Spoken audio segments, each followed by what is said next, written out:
안녕하십니까. 그동안 잘 지내셨습니까? 주일날 뵙고 또 오늘 처음 뵙는 분도 계시고 또 매일 저녁마다 뵙는 분도 계시고요. 대단히 반갑습니다. 오늘은 마지막 저녁인데요. 7번째 강의입니다.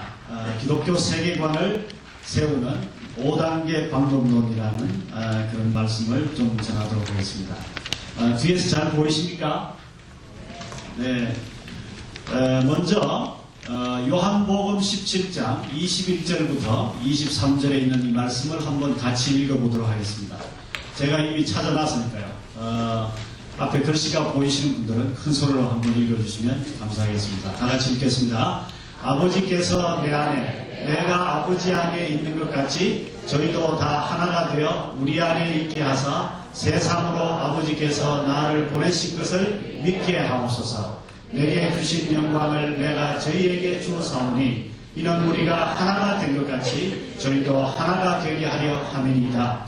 곧 내가 저희 안에 아버지께서 내 안에 계셔 저희로 온전함을 이루어 하나가 되게 하려 함은 아버지께서 나를 보내신 것과 또 나를 사랑하신 같이 저희도 사랑하신 것을 세상으로 알게 하려 함이로소이다. 아멘. 여기 하나라는 말이 몇 번이나 나옵니까? 하나라는 말이 몇 번 나오죠? 저희도 하나가 되게 하옵시고, 그죠? 우리가 하나가 된 것 같이, 저희도 하나가 되게 하시고, 또 뭐라 그랬습니까? 온전함을 이루어 하나가 되게 하시고, 제가 보니까 한 5번 정도 나오는 것 같습니다. 여기에 요한복음에 이 하나가 되게 해달라는 말씀 어제도 제가 드렸는데 오늘 한 번 더 강조를 하고 싶습니다. 왜냐하면 오늘은 어떻게 하나가 되게 할 것인가 하는 문제를 말씀을 드리고 싶은데요. 예배소서에 보면 믿는 것과 아는 것을 하나가 되게 해달라고 또 기도를 합니다. 그래서 이 하나가 되게 해달라는 이 말씀은 물리적인 하나가 아닙니다. 우리 한국 사람들은 목욕탕 같이 갔다 오면 하나가 될 줄 알아요. 또 혹은 밥 한 그릇 같이 먹고 나면 우리가 하나가 됐다라는 생각을 하는 것 같아요. 그렇습니다. 어떤 때는 밥 한 그릇이 그야말로 큰 이 강 같은 우리 거리감을 좁혀주기도 해요. 이렇게 저는 이번에 와서 이렇게 성도들과 또 이렇게 선생님들과 이렇게 식사를 하면서 밥 한 그릇이 이렇게 사람을 참 가까이 만드는구나 하는 걸 제가 느꼈습니다. 친구가 되죠. 근데 그런 물리적 하나는 한계가 있습니다. 또 사회적인 하나는 한 교회 다닌다. 물론 우리 하나가 된 것 같아요. 우리 아멘교회 교인이다. 하나가 된 것 같습니다. 그러나 이걸로는 부족합니다. 또 우리 같은 동네에 산다 하는 것도 부족한 것 같아요. 예수님이 여기에 하나가 되게 해달라는 이 기도는요. 교리적인 하나입니다. 어제도 말씀을 드렸지만 신앙적인 하나예요. 다른 말로 하면 세계관적인 하나가 되게 해달라는 그런 말입니다. 제가 어제 청년들에게 사이클이 같아야 된다라는 말을 했어요. 사이클. 우리 노 대통령께서는 코드가 같아야 된다라는 말로 했는데 바로 같은 말이라고 저는 생각합니다. 다시 말하면 교리적으로 하나가 안 되면 사실은 우리는 목욕탕 같이 갔다 와서 지난 것 같지만 사실 하나가 안 됐어요. 우리는 밥 한 그릇 같이 먹었지만 교리적으로 하나가 안 되면 사실 하나가 안 된 겁니다. 그래서 예배소서에서 너희가 믿는 것과 아는 것을 하나가 되게 하라 라는 말씀을 했는데 제가 오늘 어떻게 하나가 되게 할 거냐 이 말씀을 드리기 전에 제가 월요일 날인가요? 제가 이 율동을 하나 가르쳐 드렸는데 한번 여러분과 함께 한번 해보도록 하겠습니다. 다 잊어버리셨죠? 그래서 연필 놓으시고 저랑 같이 한번 해보겠습니다. 자, 오늘 제가 한번 율동을 한번 해도 되겠습니까? 네, 한번 이 뚱뚱한 몸에 제가 만든 율동을 한번 서를 보이겠습니다. 너무 또 기대 많이 하신다. 자, 이렇게 하겠습니다. 자, 손을 이렇게 맹숭맹숭 이렇게 손 올리지 말고 우리 어떤 대학교에 갔더니 손 올릴 때 할렐루야 뭐 이렇게 올립니다. 저는 그렇게 크게 기대 안 합니다. 그럼 하여튼 한번 해봅시다. 자, 준비. 할렐루야. 네, 좋습니다. 그것도 됩니까? 네, 감사합니다. 준비. 제가 가르쳐 드린 거 한번 기억해 봅시다. 이렇게 하고요. 믿는 것과 이렇게 합니다. 앞으로 손을 이렇게 냅니다. 자, 다시 한번요. 좀 빨리. 믿는 것과 아는 것을 하나 되게 하라. 아우, 굉장히 쉬운 율동이죠. 어떤 대학생이, 아이고, 그것도 율동이냐, 그러시는데, 여러분이 만든 율동 좀 내놔 보십시오. 이거는 전 세계 어디에도 없는 제가 만든 율동이거든요. 두 번째 율동이 하나 더 있다 그랬죠. 다시 하겠습니다. 준비. 네, 좋습니다. 이 두 번째를 아주 잘 하셔야 돼요. 믿는 건 믿는 거고, 장사는 장사야. 오, 잘하시는데. 이거 잘하시면 안 된다 그랬죠? 두 번째. 어른들만 하겠습니다. 어른들만. 믿는 건 믿는 거고, 가정은 가정이야. 그런데 이 집 어떻게 행복하시겠어요? 예? 아, 이게 정말 엉망진창이 되죠. 우리 학생들만 해요. 학생들만. 제가 10번도 사례 설교 안 하고 율동만 가르쳐도 오늘 다 할 것 같은데. 다시 해요. 자, 다시 해요. 준비. 학생들만 합니다. 학생들만 합니다. 믿는 건 믿는 거고, 공부는 공부야. 이렇게 되면 어떻게 될까요? 내가 어제 이야기했잖아. 어떤 주의? 객관주의에 완전히 빠지는 거죠. 이런 사람은요, 교회 오면 예수 잘 믿는 것 같은데 학교 가면 어때요?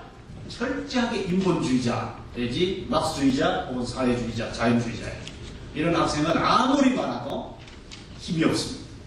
이런 사람들을 교회에 가득히 채우는 게 사탄의 전략이라는 말이 있습니다. 다시 한번 그래서 하겠습니다. 네, 다시 해요. 마지막으로. 준비. 네. 믿는 것과 아는 것을 어떻게 해요? 하나가 되게 하라. 오늘 제가 말씀드린 이것을 어떻게 그러면 하나가 되게 할 것인가 하는 걸 5가지로 좀 말씀을 드리겠습니다. 5가지로 어떻게 하나 되게 할 건가? 이것을 요한복음이나 에베소서에는 어떻게 하나 되게 하라는 말이 없습니다. 그런데 얼마나 감사하게도 성경은 다 짝이 있다 그러는데 이 고린도후서 10장에 보면요, 이걸 하나 되게 하는 방법을 힌트를 주십니다. 그래서 한번 다 같이 한번 읽어보도록 하겠습니다. 고린도후서 10장 4절에서 6절입니다. 제가 이 성경을 찾아놨습니다. 한번 읽어보겠습니다. 큰 소리로. 우리의 싸우는 병기는 육체에 속하는 것이 아니요 오직 하나님 앞에서 견고한 진리를 파하는 강력이야. 모든 이론을 파하며 하나님 아는 것을 대적하여 높아진 것을 다 파하고 모든 생각을 사로잡아 그리스도에게 복종케 하니 너희의 복종이 온전히 될 때 모든 복종치 않는 것을 버리려고 예비하는 중에 있노라. 네, 이 말씀을 가지고 저는 5가지 하나 되게 하는 방법을 좀 말씀을 드리도록 하겠습니다. 첫 번째 단계입니다. 성경의 능력을 아는 단계입니다. 4절에 보니까 이렇게 말했어요. 우리가 갖고 있는 무기가 2가지라 했어요. 하나는 육체의 무기가 있고 하나는 영적인 무기가 있다 그랬어요. 육체의 무기는 뭘까요? 우리 대학생 청년들에게 묻습니다. 여러분이 갖고 있는 육체의 무기가 뭘까? 2가지 무기가 있는데 대부분의 사람들이 이걸 다 써요. 육체의 무기 첫 번째 칼, 총, 폭탄, 미사일, 핵무기 이런 육체의 무기겠죠? 아니, 요즘 청년들 보니까 육체의 무기 중에 가장 강력한 무기가 하나 있더라고. 그게 뭘까? 혀라고 해도 좋아요. 예, 어떤 사람은 혀가 붙어있는 얼굴, 얼짱, 또 몸짱. 이게 몸과 어떤 얼굴이나 학벌이나 어떤 그런 걸로 자기의 무기를 삼는 사람. 이게 육체의 무기라는 거예요. 그래서 바울 사도는 영적인 전쟁에 육체의 무기를 가지고 덤비면 언제나 실패합니다. 근데 우리가 사실 영적 전쟁에요, 잘 들고 나가는 무기가 하나가 있는데 그게 뭐냐면 육체 무기 들고 싸우러 나가는 것 같아요. 판판 패배하는 것 같아요. 그래서 영적인 전쟁에는 무슨 무기가 필요할까요? 영적인 무기가 필요합니다. 이 영적인 무기를 오늘 바울 사도는 이렇게 말합니다. 강력이라. 강력. 여기에 강력이라는 이 단어는 어디에 쓰고 있는 단어가 하면요, 바울 사도 시대는요, 이 단어를 딱 2군데 써요. 누구에게 쓰는가 하면 헬라의 제우스 신이나 최고 신령한 신, 가장 능력이 있는 그런 신과 하나님과 같은 존재에게만 있는 힘을 강력이라 하는 말로 썼대요. 그리고 이 단어를 또 누구에게 쓰는가 하면 최고 통치자, 황제라든지 대통령에게만 있는 힘, 그걸 이야기할 때 강력이라. 성인경한테 있는 거 그냥 힘이라고 했어요. 그러나 강력이라는 말은 최고 통치자나 신에게만 있는 힘을 강력이라는 말을 쓰는데, 이 단어를 뭘 오늘 이야기하는가 하면 하나님의 말씀을 강력이다 이렇게 이야기합니다. 이 강력을 뭐라고요? 영적인 무기 중에 무기라 이렇게 이야기해요. 아닌 게 아니라 에베소서 6장에 보면요, 예수 믿는 사람들이 유일한 무기가 하나 있대요. 예수 믿는 사람들이요, 전신갑주라 그랬는데, 전신갑주를 입으라 그랬잖아요. 그죠? 구원의 투구, 믿음의 방패, 의의 흉패, 구원의 신발 다 신으라 그랬어요. 완전 무장을 하라는 거죠. 그런데 제일 중요한 게 뭘까요? 나머지 구원의 투구, 믿음의 방패 있는 건 전부 방어용이에요. 근데 유일하게 찌르는 공격용 무기가 하나 있어요. 그게 뭘까요? 성령의 검, 곧 하나님의 말씀이다. 오늘 바울 사도는요, 고린도 전후서에서는 강력이라는 말을 하나님의 말씀을 대신해서 쓰고 있는 말씀입니다. 그런 의미에서 여기에 나오는 이 강력은 인간의 이성의 지식으로 만들어낸 그런 육체적 무기가 아니고 신령한 하나님의 성령으로 빚어낸 하나님의 말씀을 강력이라 한다는 겁니다. 그래서 오늘 첫 번째, 여러분 성령의 검을 하나씩 차고 있는지 모르겠습니다. 한번 우리 학생들 한번 우리 교사 선생님들 한번 물어봅시다. 여러분 허리에 칼 한 자루씩 다 있습니까? 칼 있습니까? 아니, 공격용 무기가 없이 어떻게 영적 전쟁을 하시려고 그러지? 학생들 뭘 가르치려고 그러지? 한번 빼봅시다. 자, 허리에 칼 하나씩 찼습니다. 칼 한번 빼봅니다. 자, 다 같이요. 시작. 요 앞에 여기 휘 좀 하다가 말아버리네요. 칼이 그렇게 목이 썰어가지고 이거 휘둘러도 누가 전쟁에 꼼짝 눈 깜짝 안 했습니까? 사탄이? 다시 한번 빼보겠습니다. 어느 정도 날카로운 잘 보겠습니다. 자, 시작! 예, 그 정도 돼야 됩니다. 여기 날카롭네. 예, 그 정도 돼야지 사탄이 벌벌 떨죠, 그죠?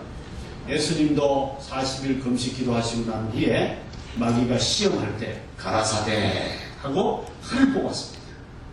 하나님의 말씀의 칼을 뽑아야 이 사탄과 귀신이 덜덜 떨지요.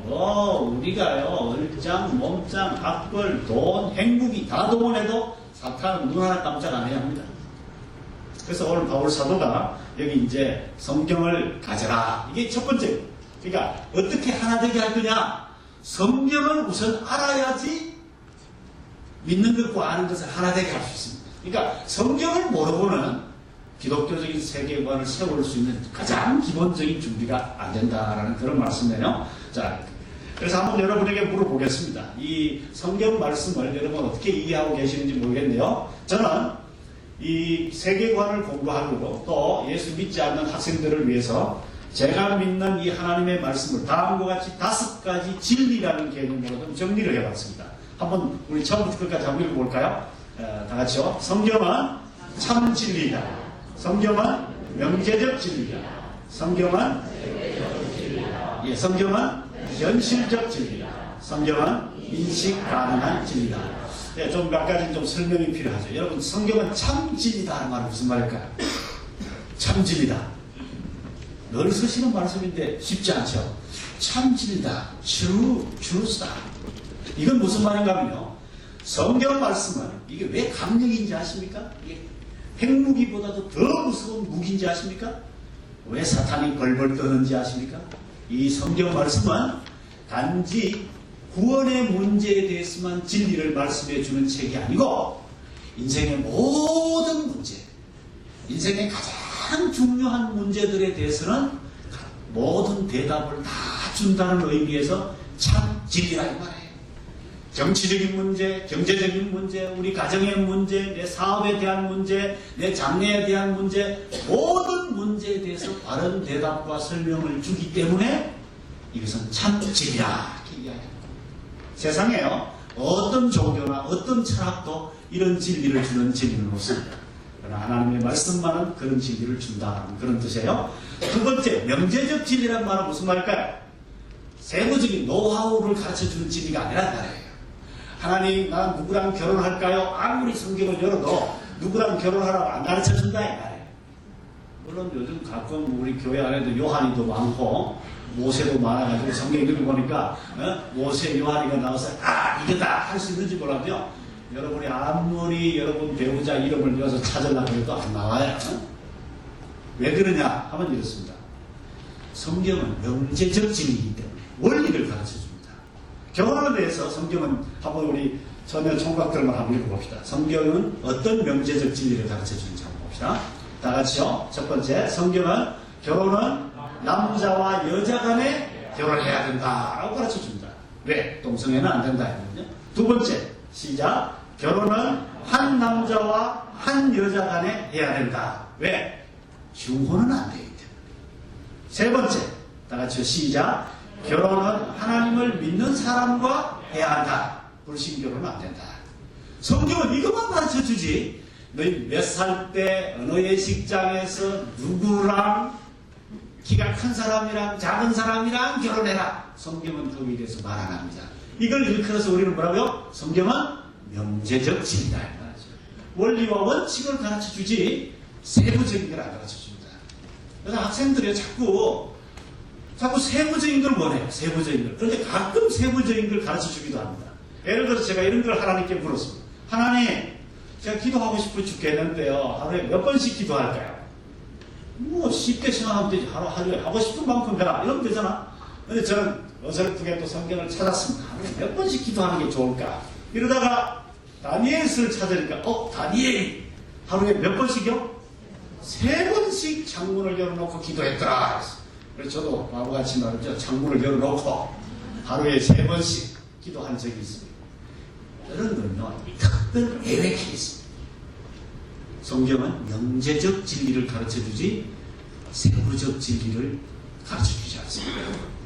이해되십니까? 자, 그런 의미에서 노하우를 찾지 말라라는 그런 말씀입니다. 다음 봅시다. 두 번째 봅시다. 이 기독교 세계관을 바로 세우기 위해서는 잘못된 세계관을 비판해야 합니다.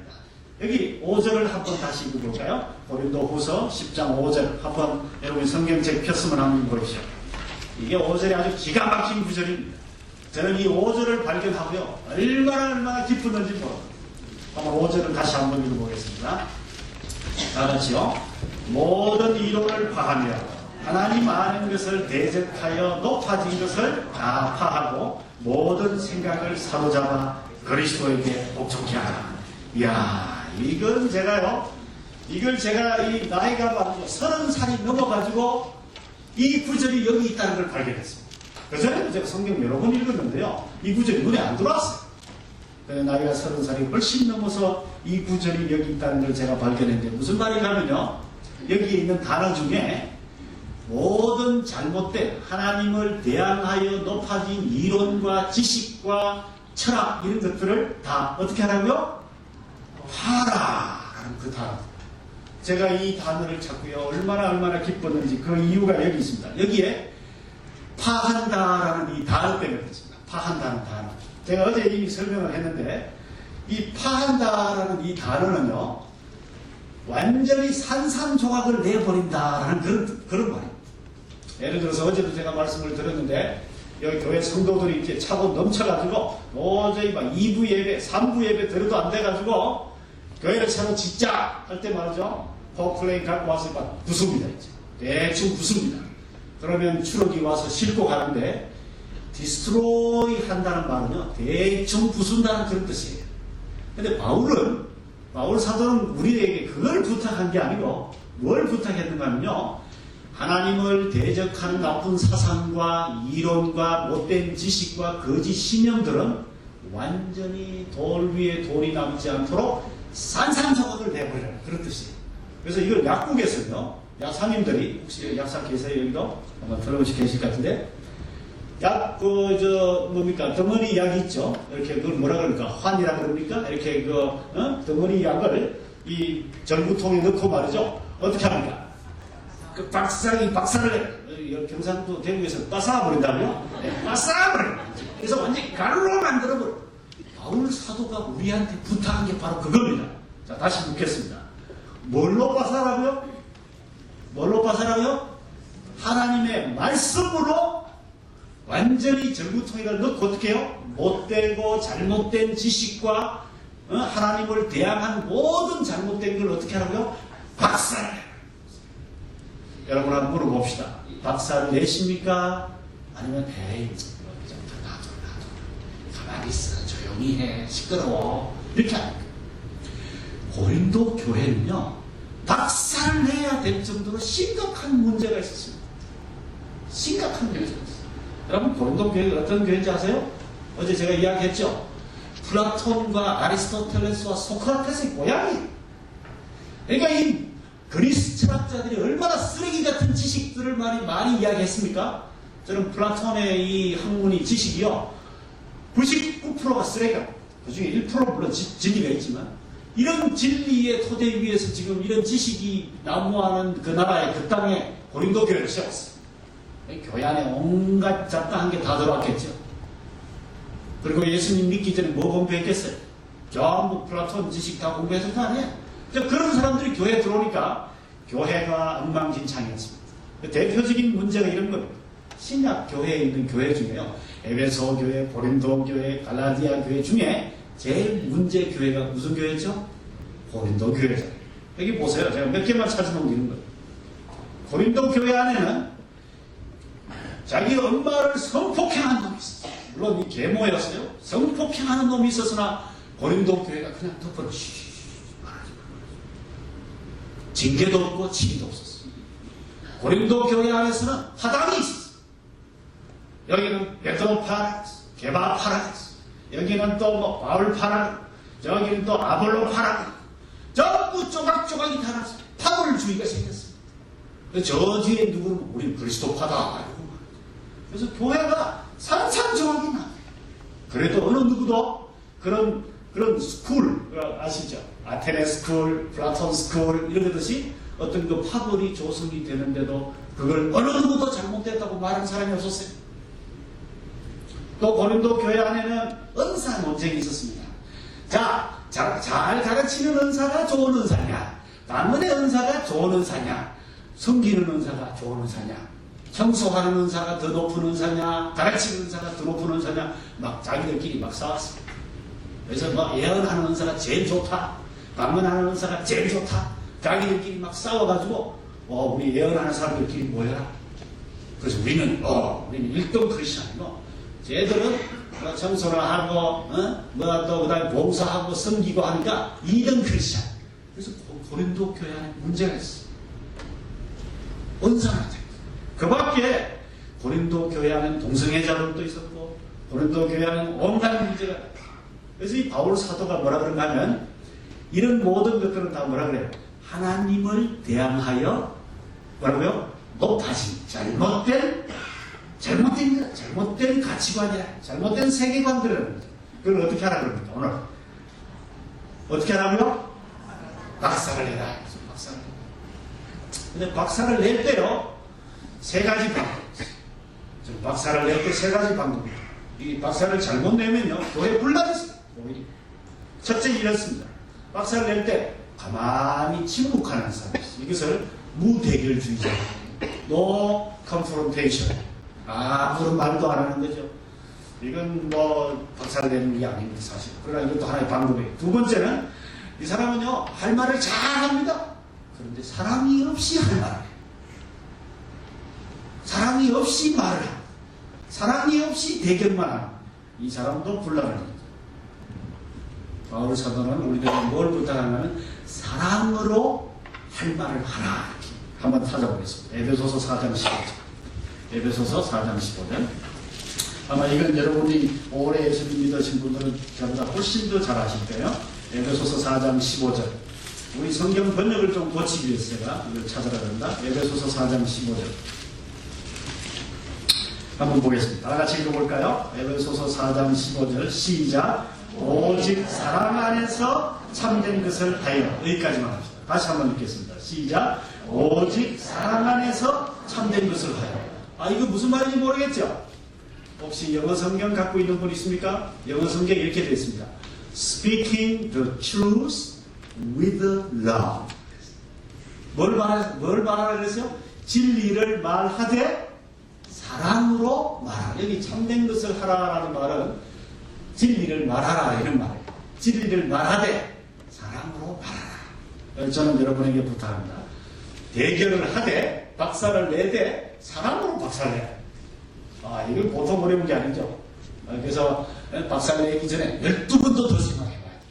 12번도 더 생각해봐야 돼. 그런 의미에서 제가 우리 박살내는 우리 성도들의 그 하나의 예를 좀 들어보겠습니다. 구약 성경에요. 이 이스라엘 백성들이 애국에서 도망 나와가지고요. 광야에서 이제 헤매고 돌아다닐 때 먹을 것도 없고 잠자리도 안 편하고 이랬더니 막 불평불만했습니다. 그랬더니 하나님이 이스라엘 백성들 사이에 불뱀을 보내가지고 막 매일같이 물어 죽였습니다. 그랬더니 막 이스라엘 백성들이 막 하루에 뭐 수천 명씩 죽어 나왔겠죠. 그랬더니 모세가 하나님께 기도를 했습니다. 하나님 애국에서 여기까지 데리고 나와서 왜 이를 다 죽도록 놔둬야 되겠습니까? 제발 이 사람들을 살려주십시오. 불쌍히 여기달라 그랬더니 하나님이 뱀을 한 마리 만들어가지고 녹뱀이죠. 뿌리뱀을 만들어가지고 장대 위에다가 높이 달으라 그랬어요. 높이 달으라 그랬어요. 그러면 그 뱀을 쳐다보는 자들이 나으리라 그랬어요. 그래서 사실 이 민수기 21장에 있는 이 말씀대로 그 뱀을 쳐다보고 낳은 사람이 굉장히 많습니다. 그런데 사실은 요한복음 3장에 보면 예수님이 이런 말을 해요. 이 인자도 모세가 광야에서 뱀을 든 것 같이 인자도 들어야 하리라. 다시 말하면 이 뱀이 누구의 상징이라는 거예요? 예수님의 상징이었어요. 다시 말하면 예수님도 십자가에 높이 달려 돌아가실 테니까 예수님을 믿는 자마다 다 살리라 라는 그런 말씀이었어요. 참 성경이 희한하죠. 성경에 말 예수님을 어린 양으로 비유하기도 하고 예수님을 새벽 별이라 들기도 하고 그러는데 예수님을 때로는 이렇게 뭐라고요? 뱀으로 상징하기도 합니다. 그런데 여러분이 아시다시피 이 뱀, 녹뱀이 말이죠. 이스라엘 백성들에게는 그야말로 참 귀한 유산이었습니다. 민족적인 유산이고 박물관에 넣어놔야 되는 귀한 하나 유물 중에 유물이었어요. 하나밖에 없는 유물입니다. 그런데 이게 한 700년쯤 지나다가 보니까 히스기야 임금 때쯤 되니까요. 성도들이 병이 나면 하나님께 기도할 생각을 안 하고 어디로 갑니까? 이 뱀한테 가는 거예요. 나가지고 그 앞에 가서 분야하고 그 가서 기도하고 막 난리를 치는 거예요. 그 히스기야 임금님이 봤을 때는 한때는 예수님의 상징이고 한때는 메시아가 오신다는 그런 상징물인데 이제 우상이 된 거예요. 그랬더니 히스기야가 어떻게 하라 그랬습니까? 너부스단을 만들어버리라 그랬어요. 너부스단이 뭔지 아세요? 이 말을 제가 하기 위해서 했는데 가루로 만들었다는 거예요. 가루로. 너부스단을 만들었다는 말은 저 뱀을 쭉 뜯어가지고 완전히 가루로 만들어가지고 물에 타서 마시거든지 아니면 강물에 띄워버리라. 저는 때로는 이렇게 생각합니다. 여러분이 굉장히 아끼는 것 중에 또 때로는 우리가 굉장히 소중하게 생각하고 때로는 예술품 최고의 가치가 있는 그라고 생각했고 거기에 온갖 정성과 돈을 다 투자해서 공부를 했어요. 근데 그 내가 공부하는 그 지식이 뭐라고? 이게 우상과 같은 지식이에요. 내가 지금 가장 아낀 것 중에 지금은 그것이 우상과 같은 게 있을 때는 어떻게 해요? 여기 히스기야 임금님이 하셨듯이 오늘 바울 사도가 우리에게 부탁했듯이 뭐라고요? 박살을 내요. 박살을 내요. 지금 박살을 내지 않기 때문에 우리 사회가 이 모양입니다. 예를 들어서요. 얘기해 봅시다. 저는 우리 한국 교회가 싸워야 되는 타종교적 구원관 그 중에 수백 가지 중에 한 가지만 오늘 좀 이야기하고 싶은 게 뭔가 하면요. 무속 사상이 우리 교회 안에도 들어오는 것 같아요. 빌고 또 빌으라. 지성이면 감천이다. 불교적인 사상도 들어오는 것 같아요. 수행하고 수행하여 열반에 이르라. 유교는 뭐라 그럽니까? 공부하라. 공부하여 자의식을 깨쳐라. 유교는요. 공부를 많이 하면 스스로 이 도덕군자가 되어가지고 구원에 이른다고 보잖아요. 도교는 비우고 비워서 물 흐르듯이 살아라. 그러니까 이런 잘못된 이런 타종교적인 구원감이 우리 교회에도 들어오는 게 있지 않나 하는 생각을 해봅니다. 또 우리 사회의 종말론적인 문제들, 어제 그저께 제가 말씀을 드렸지만 신비주의도 있고요, 불건전한 신비주의, 쾌락주의, 물질주의, 상대주의 이런 것들도 우리 교회에 파고 들어오는 것 같습니다. 그래서 어제 우리 장로님께서도 질문을 해주셨지만 우리 아멘교회나 혹은 우리 한국교회에 마치 이 안개처럼, 마치 연기처럼 소리 없이 들어오는 이런 잘못된 이런 사상과 가치관과 세계관들을 어떻게 해야 될까요? 대결을 해야 됩니다. 싸워야 되고 때로는 우리가 박살을 내야 돼요. 이 자리에 계신 우리 학생들은 학교에서 리포트 쓰실 때, 학교에서 논문 쓰실 때 그걸 박살을 내죠. 선생님들은 아이들을 가르칠 때 아이들이 갖고 있는 잘못된 이런 사상이 있으면 그걸 깨줘야 돼요. 야, 그건 세상의 성공주의야, 물질주의야, 자연주의야, 이렇게 깨줘야 돼요. 이런 일을 하려고 사실 우리 선생님들이 부름을 받았다라고 저는 생각합니다. 자, 여기까지는 어제 제가 말씀을 많이 드렸는데 이제부터 세 번째, 이 세 번째가 참 중요합니다. 이 세 번째가 뭔가 하면요, 다 같이 한번 읽어볼까요? 시작. 좋은 것은 수용해. 근데 수용 그냥 하면 안 되고 비판적으로 수용해야 되겠죠? 좋은 것은 수용해야 돼요. 왜냐하면 고린도후서 10장 5절에 기가 찬 말씀이 하나 있습니다. 이게 무슨 말인가 하면요, 모든 생각을 어떻게 하라고요? 사로잡아라. 이 사로잡는다는 말은 이런 말입니다. 마치 우리가 물고기를 이렇게 사로잡듯이, 포획하듯이, 또 혹은 우리가 어떤 물건을 꽉 쥐듯이, 혹은 어떤 것을 내가 받아들이듯이 이렇게 수용하라는 뜻인데, 요즘 학문적인 용어로 하면 비판적으로 수용하라 라는 그런 뜻이에요. 비판적으로 수용하라 라는 그런 뜻인데, 이걸 제가 좀 해석을 하겠습니다. 무슨 말인가 하면, 잘못된 사상이라 하더라도 정체 그대로, 있는 그 정체 그대로 소개해 줄 필요가 있습니다. 공부를 해줄 필요가 있습니다. 예를 들어서 제가 제일 존경하는 선생님 중에 한 분이 존 칼빈입니다.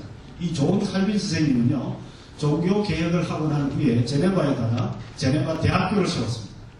그리고 제네바 대학교에서 학생들을 가르쳤는데요, 교수님들께 뭘 지시를 했는가 이렇게 지시했습니다. 우리 제네바 대학은 기독교 대학이다.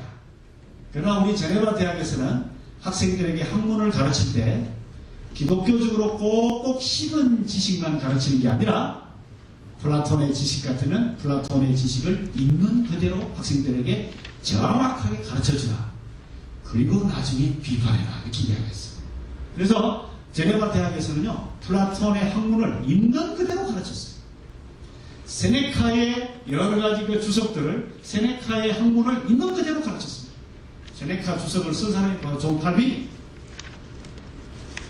제가 그저께 이야기했듯이 제가 한동대에서 가르칠 때 교수님들하고 말이죠. 한동대는 하나님의 대학이지만 한동대에서 제일 싫어하는 뭐라고? 진화론을 있는 그대로 가르쳐라. 그리고 하나님의 말씀으로 그걸 어떻게 해요? 박살을 내는 걸 가르쳐줘야 되겠죠. 가르치지도 않고 어떻게 박살을 내겠습니까? 네, 그런 의미에서 제대로 가르치면 거기에서 배울 게 혹시라도 있으면 어떻게 해요? 배워놔야겠죠. 여기 오늘 수용한다는 말이 바로 그겁니다.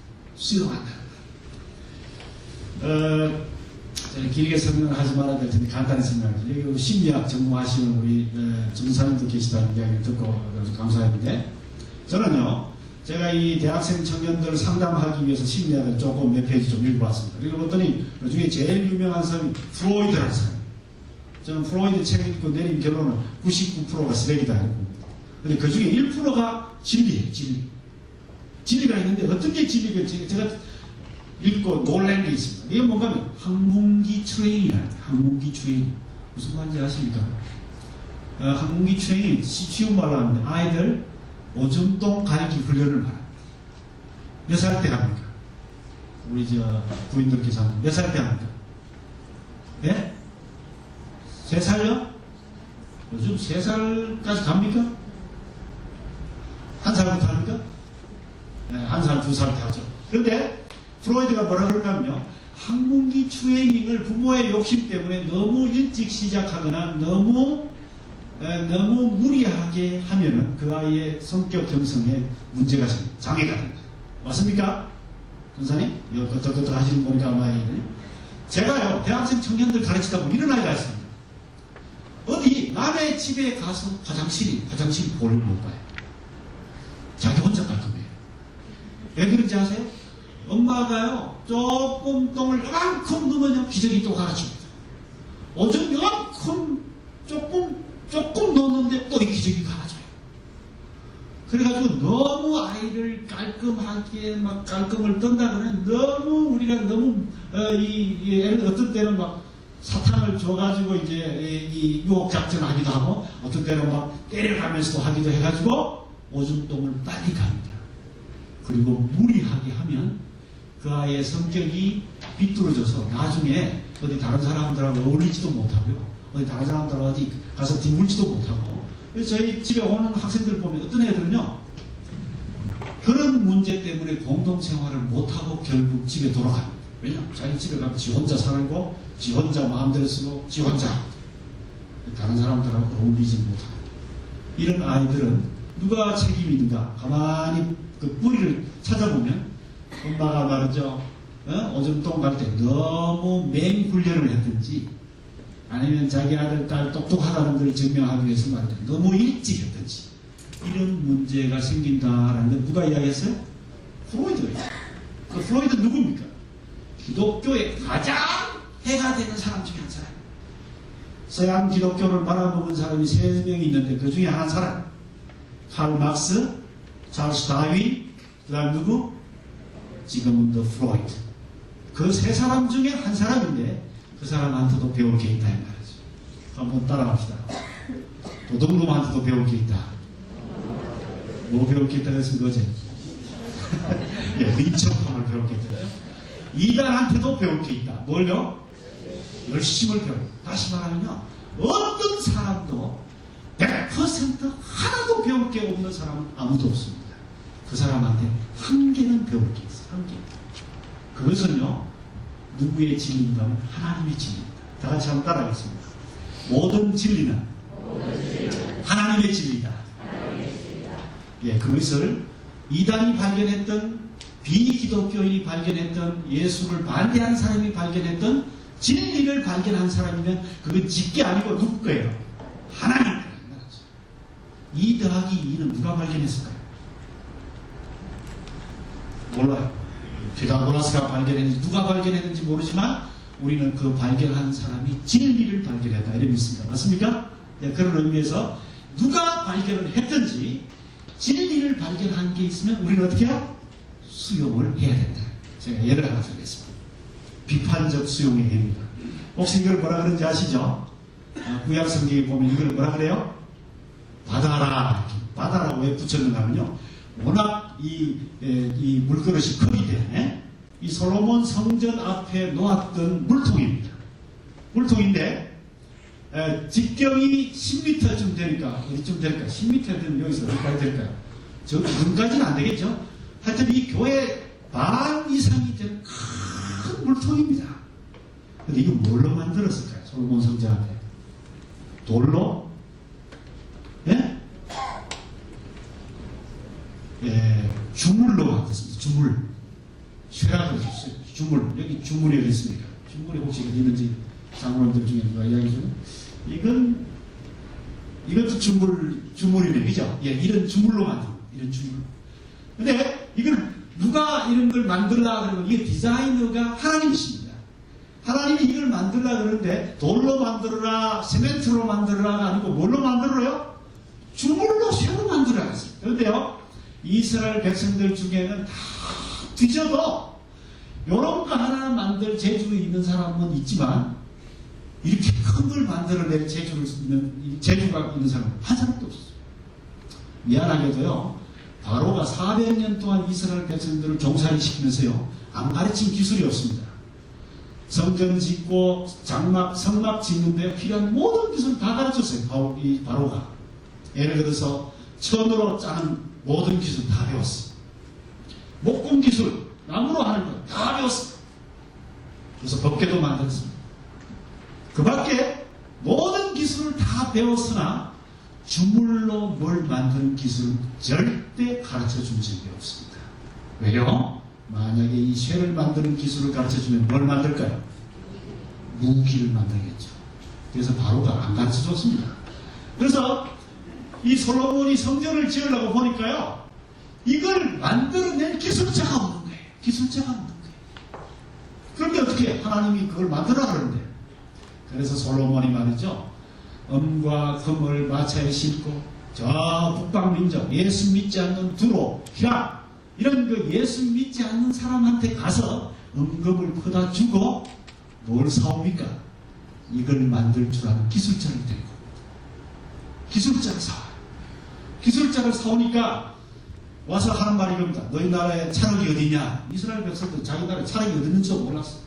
저기 사해바다 어디 끝에 가니까 차력이 있었어요. 그 차력을 갖고 와서 먼저 이걸 본을 만들었습니다. 그래가지고 거기다가 쇠를 끓여가지고 중물을 갖다 부었습니다. 이걸 만드는데 요거만한 걸 만드는 건 쉽겠지만 이렇게 큰 걸 만들면 어떻게 되겠어요? 이렇게 큰데 말이죠. 물이 새도 안 되고, 그죠? 쪼개져도 안 되고. 그 다음에 더더구나 저 밑에 있는 짐승이 뭐 같습니까? 소예요. 소 엉덩이가 안으로 들어가게 해가지고 동서남북으로 3마리씩 12마리가 소가 저 큰 통을 받치게 했습니다.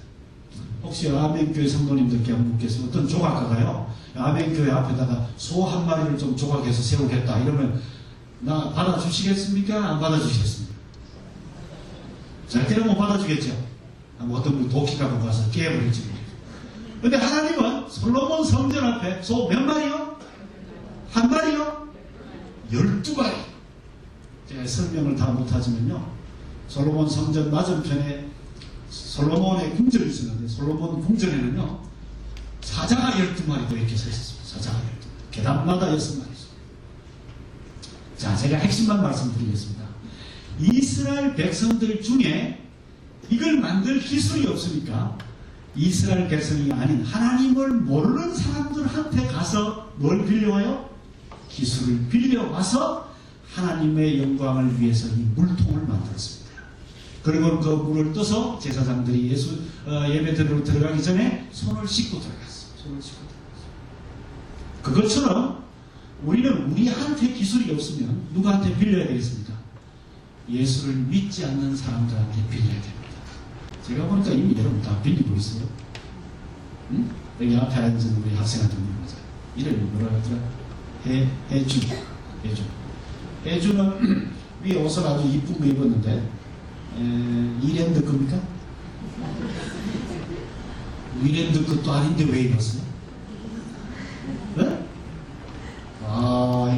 이랜드 것도 아닌데 왜 입었어요? 내 몸에 잘 맞으니까 이쁘니까 입었죠. 이미 해주는 뭐야? 예수 안 믿는 사람들이 만든 옷을 이미 내가 빌려줬잖아요. 그렇죠? 여러분 미장원 갈 때 꼭 예수님 믿는 사람 집에만 가서 미장원 합니까? 머리 합니까? 아니죠. 잘하는 집에 가서 하죠. 잘하는 집에, 그지? 내 마음에 드는 아주 잘하는 집에 가서. 마치 바로 이런 겁니다. 여기 고린도후서 10장 5절에 뭐라고요?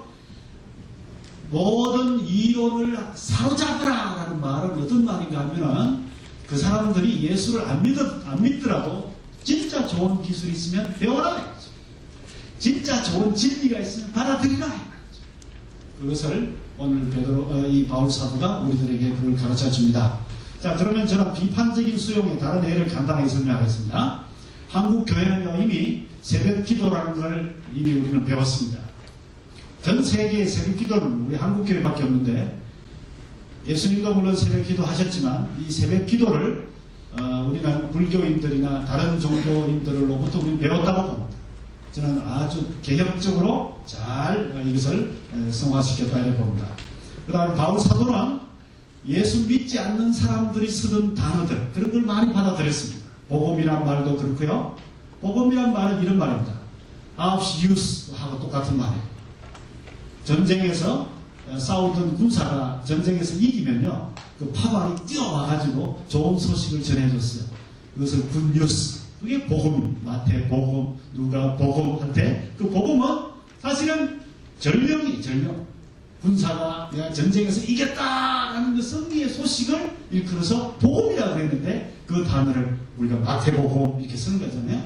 그 밖에 징의, 화목, 화평, 구속 이런 단어가 다 그런 단어입니다.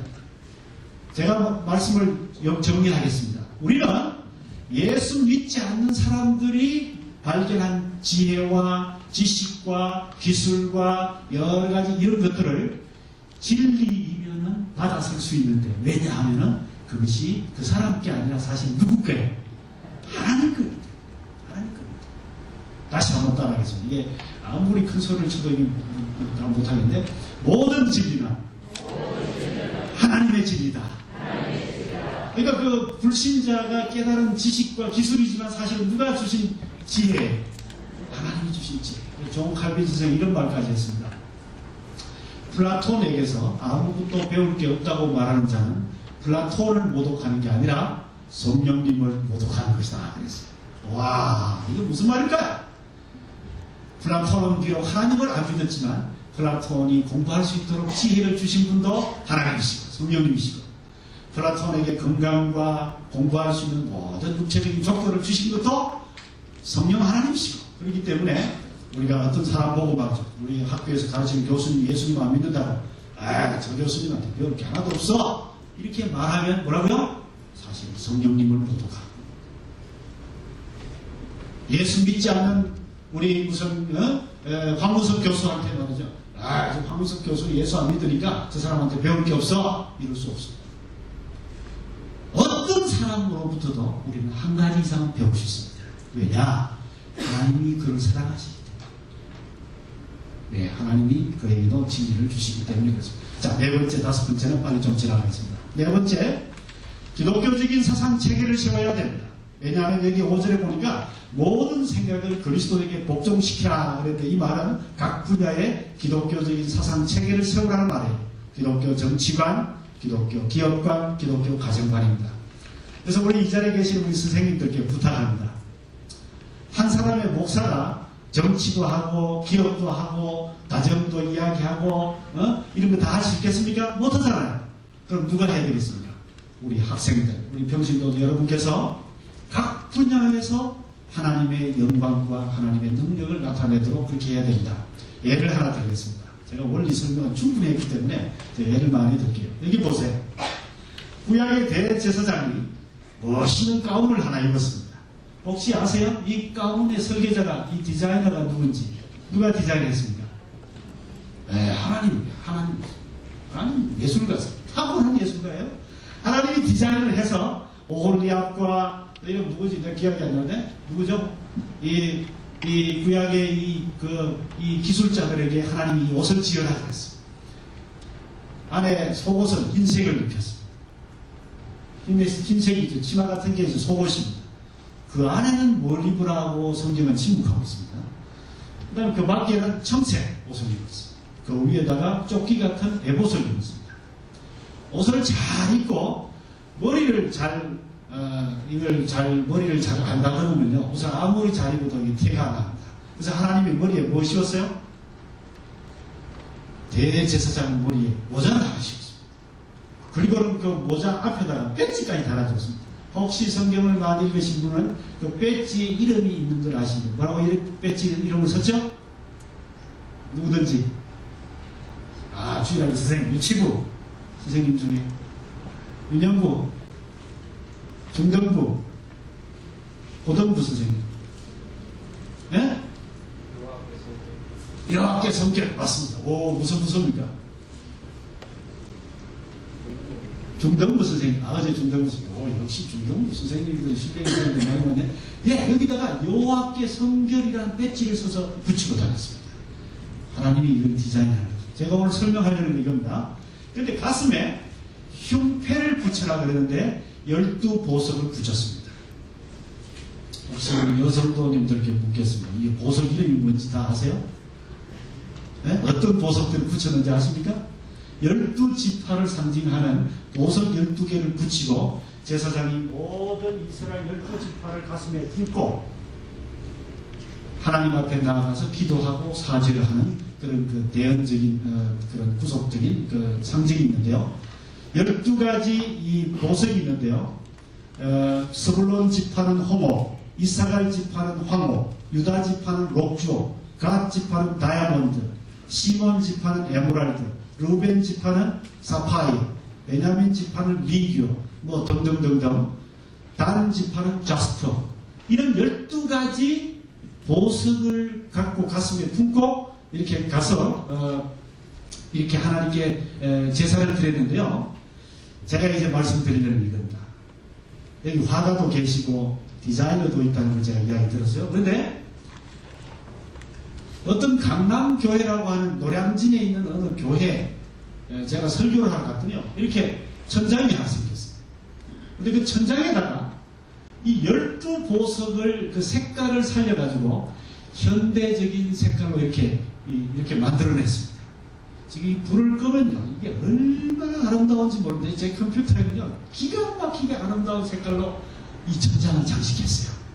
근데 그걸 누가 했느냐 하면 그 교회 다니고 있는 한 성도가 그 12가지 보석 색을 연구해가지고 그걸 디자인을 해냈대요.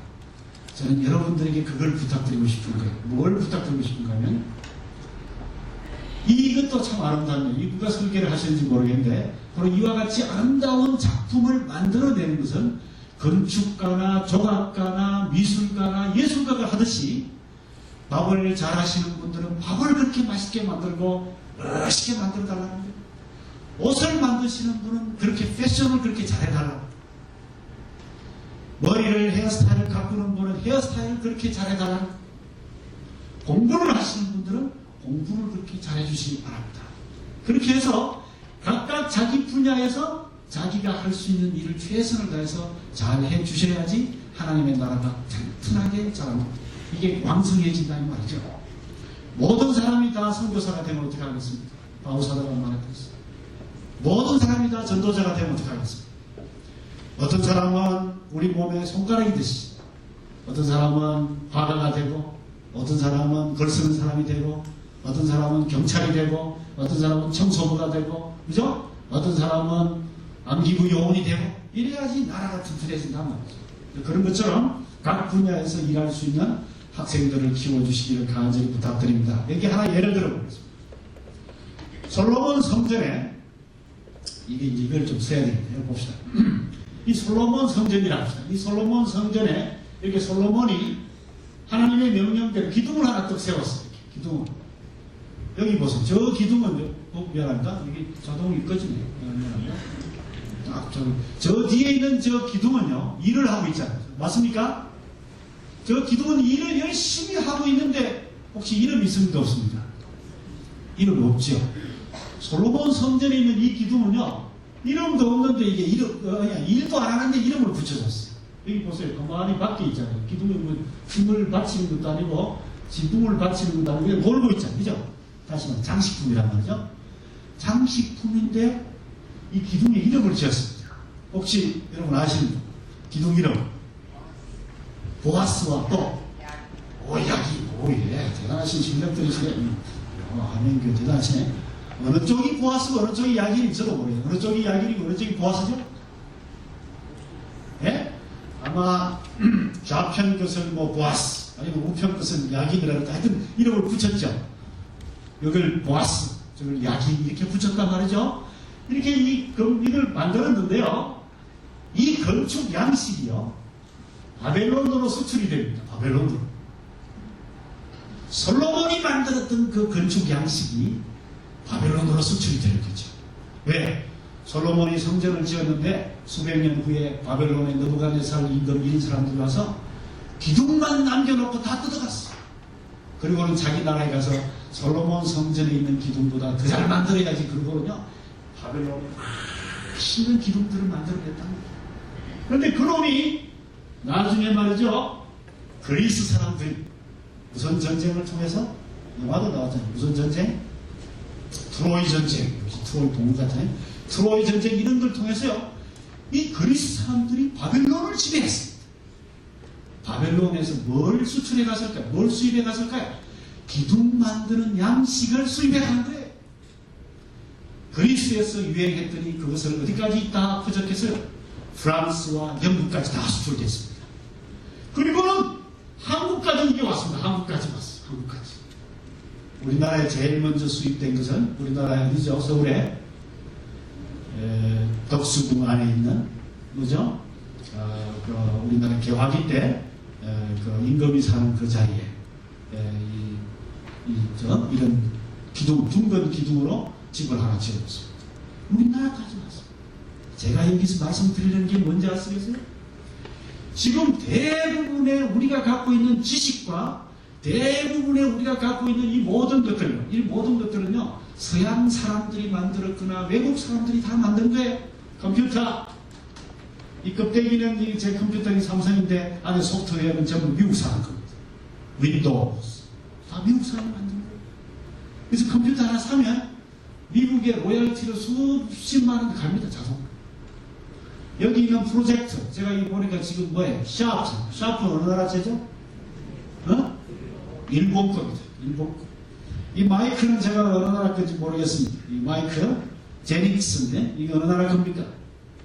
제닉스. 이것도 아마 우리나라 거 아닌지 모르겠어요. 이것도 지금 그 어느 나라 건지 모르겠어요. 제가 부탁드린 게 이겁니다. 하나님께서 한국 교회를 복을 주셨다면, 여러분은 영적으로 은혜를 많이 받고, 우리가 예수를 많이 믿는 것, 그거 외에도 어떻게 해야 되겠습니까? 우리가 발견한 진리와 지식과 우리가 발견한 기술이 이제 어느 민족에까지 흘러가야 되겠습니까? 외국으로, 아프리카로, 저 남미로 말이죠. 여러분 한번 물어보겠습니다. 여러분 집에서 쓰고 있는 화장실, 수세식 변기 어느 나라 사람들이 만들었을까요? 어느 나라 사람들이 만들었을까요? 네? 모르고 쓰시죠? 네? 이라크, 신라. 아, 그래요? 오, 그게 수세식이, 앉는 변기 그걸 말씀하죠? 예, 맞습니다. 우리나라 신라 시대에, 우리 안정병이, 좌식 수세식 변기가 있었다는 말 맞습니다. 아주, 지금 어떤 사업을 하시는지.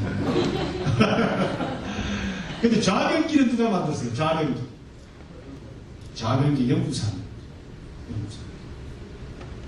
저는요, 우리 한국 기독교인들이 만든 기술과 한국 기독교인들이 찾아낸 신학, 한국적인 신학, 우리 아멘 교회에서 깨달은 영적 진리. 그럼 대단히 감사하게도 우리 지금 목사님이 오사카에서 아멘 교회에서 깨달은 진리와 여러분 성도들과 함께 나누던 그 메시지, 그 설교를 성령론이라고 하시는데 그 성령론을 지금 일본 사람들에게 나누어 주러 가신 것 굉장히 감사합니다. 저는 오늘은 목사님이 일본 사람들에게 그걸 나눠주시지만 내일은 우리들에게 복음을 전해줬던 미국 사람들, 그 다음 날은 아프리카 사람들, 그 다음 날은 저 시베리아에 있는 러시아 사람들에게도 나누어 줄 수 있는 날이 오게 되기를 바랍니다. 그리고 여러분 자식들은 말이죠. 여러분 자식들, 우리 주일학교 학생들은 한국 땅에 여기에서만 만족하는 게 아니라 이제는 우리들에게 진리를 가르쳐줬던 세속적인 교수님들, 예수 안 믿는 사람들에게 우리가 깨달은 진리를 나누어 줄 수 있는 날이 오기를 간절히 바랍니다. 그것이 우리가 주일학교 운동하는 이유 중에 하나예요. 제발 우리 주일학교 학생들을 아멘 교회를 위해서만 키우지 말아주십시오.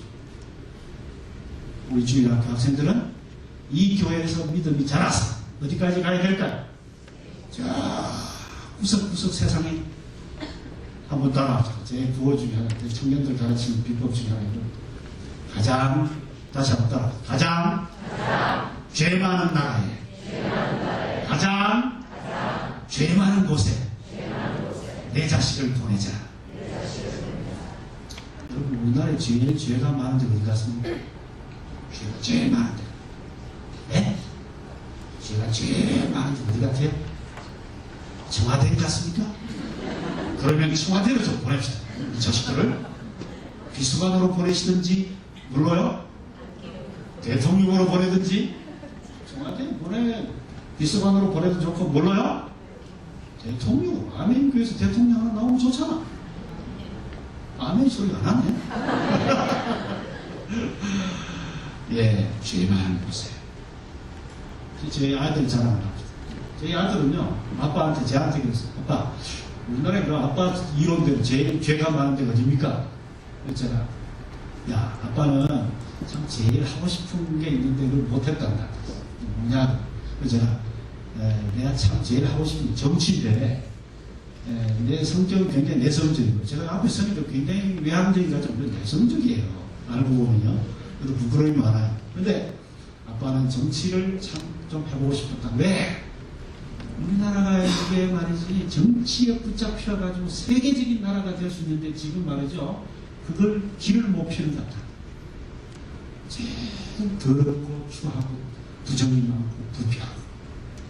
그런데 우리 아들이 아빠 저도 뭐 이렇게 정치를 못할 것 같고요. 저는 정치 철학을 하겠습니다. 우리나라는 정치꾼은 수천 명인데 정치 철학을 전공한 사람은 몇 명도 안 된대요. 그래서 제가 좋다 하면 제일 죄가 많은 정치계에 나는 내 아들을 바치겠다. 내 아들을 보내겠다. 그래서 저는 이렇게 생각합니다. 이 자리에 소녀이시거나 소년들이 계시거나 편안하고 안락한 걸 택하십시오. 그러나 여러분이 남자이고 여러분이 숙녀이시거나 가장 죄 많고 더럽고 고생이 있다라 어둡고 권사님 기도하셨죠? 그저께 어두운 곳에 내 자식과 내 제자들.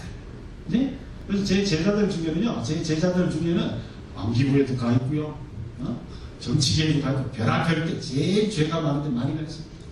한동안 죄가 제일 많은 데가 법조계라 가지고, 제가 신학교 관련으로 붙잡아가지고 어디로 보냈어요? 법조계로 보냈어요. 그랬더니 한 놈이 지금 곧 이번 가을에 변호사 될 거예요. 저희가 저랑 같이 간사를 하거든요.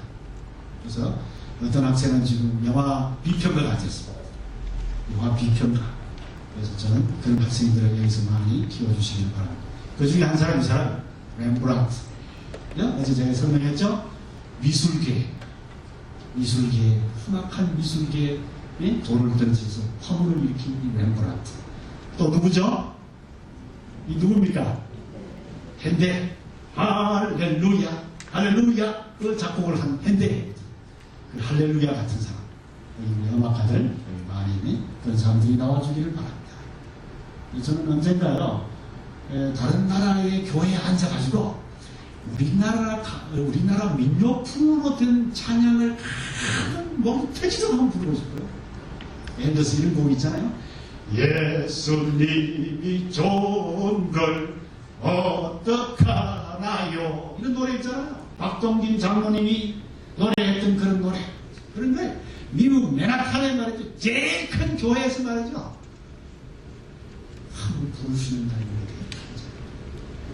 왜 우리는 맨날 낮은 나라 찬송단 말이죠. 200년, 500년 전에 지은 찬송가 그런 걸 지금 우리가 맨날 불러야 됩니까?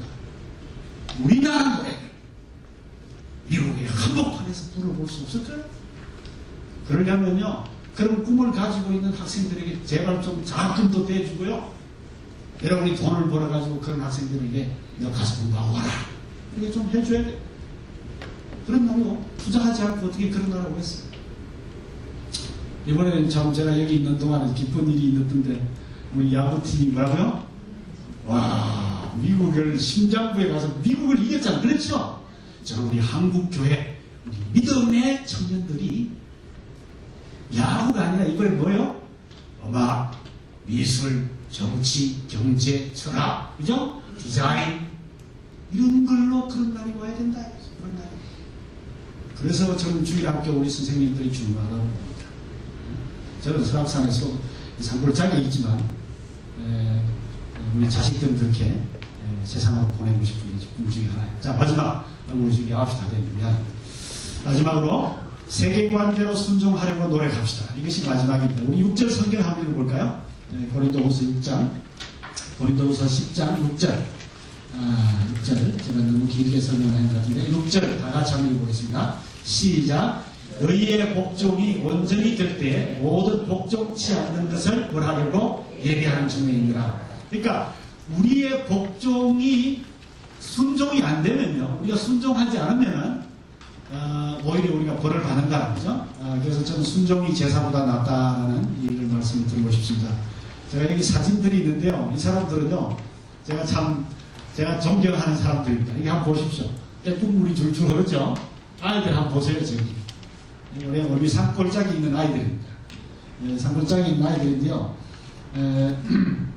이 부부부터 좀 소개합시다. 이 부부. 여기 지금 여기 한 남자 서 있죠. 이분은 목사님이에요.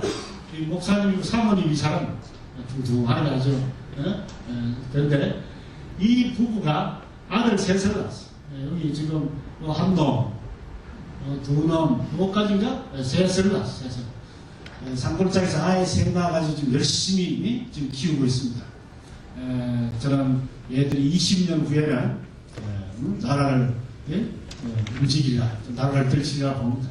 그다음 여기 앉아있는 이 남자, 완전 촌놈 같지만 이 촌놈이 이번 가을 되면 변호사가 됩니다. 변호사가 되면 자기가 가난한 사람들을 위한 인권 변호사가 되겠다고 지금 꿈을 꾸고 있습니다. 여기 있는 이 자매는 이 아이의 엄마고, 여기 있는 이 아이의 엄마, 두 아이의 엄마입니다. 근데 저 사람은 한국에 둘도 없는 기독교 영화 비평가입니다. 우리 설악산에 같이 사는 사람입니다. 물론 얼마 전에 이 사람도 같이. 여기 있는 이분은 옛날에 CCC 간사님인데, 이분은 지금 산골짜기 와서 2년을 살다가 지금 서울 가까이 가서 신학교에서 공부하고 있습니다. 한번 좋은 목회자가 되기를 저는 바랍니다. 저는 저 사람들이 말씀대로 순종해서 살려고 애쓰는 사람 중에 한 사람이라고 봅니다.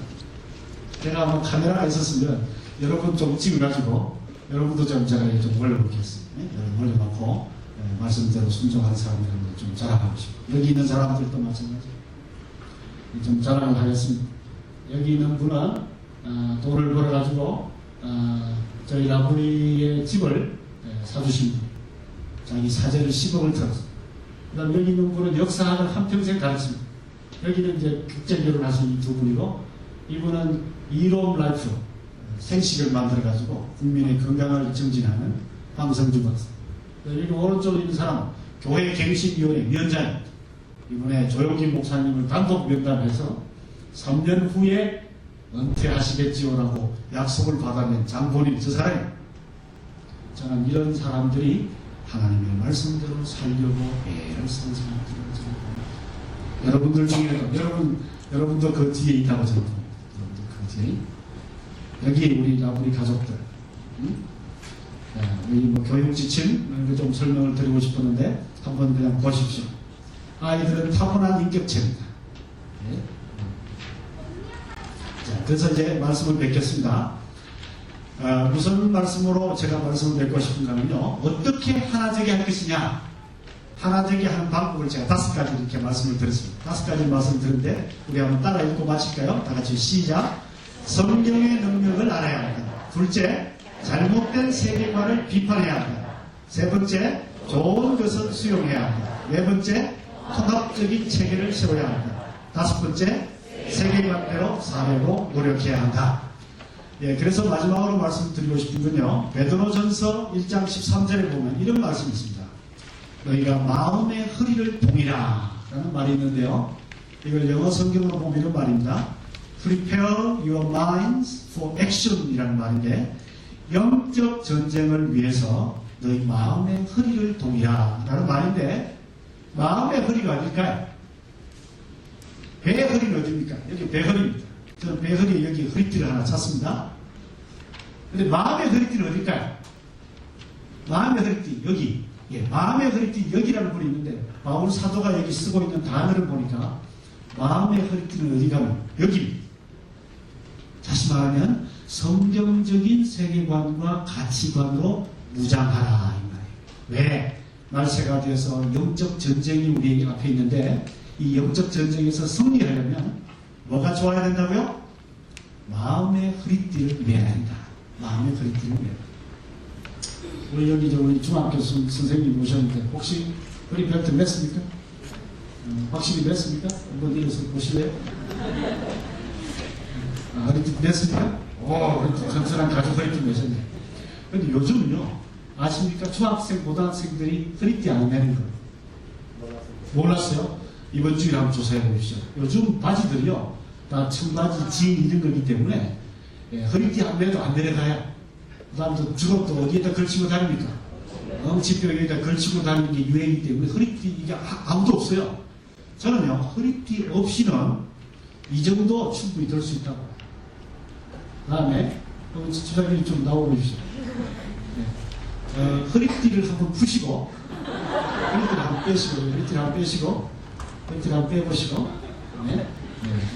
네. 허리띠를 재주시고 피아노를 한번 들어봐 주시고 조심해서 드십시오. 그랜드 피아노. 오, 조심. 자, 다시 들어보세요. 다시 들어보세요. 됐습니다. 피아노를 들 수 있는 충분히 힘이 있을 겁니다. 그런데 피아노를 못 들어요. 왜 못 들은가면 힘이 없어 못 들은 게 아니라 혹시라도 뭐가 터질까봐 바지가 흘러내리죠. 바지 허리띠를 다시 한번 냈다 봅시다. 내고 다시 냈다 봅시다. 자, 냅시다. 자, 내세요. 딱 냈습니다. 배에 힘을 꽉 주고 그죠? 이제 다시 들면 어떻게 될까요?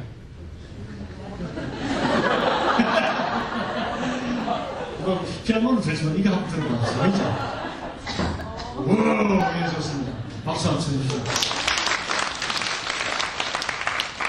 제가 말씀드릴 핵심은요, 베드로가요, 종말에 말세가 오는데 성도들이 말세가 올 때 기도로 살아야 되고 하나님 말씀으로 살아야 되겠죠?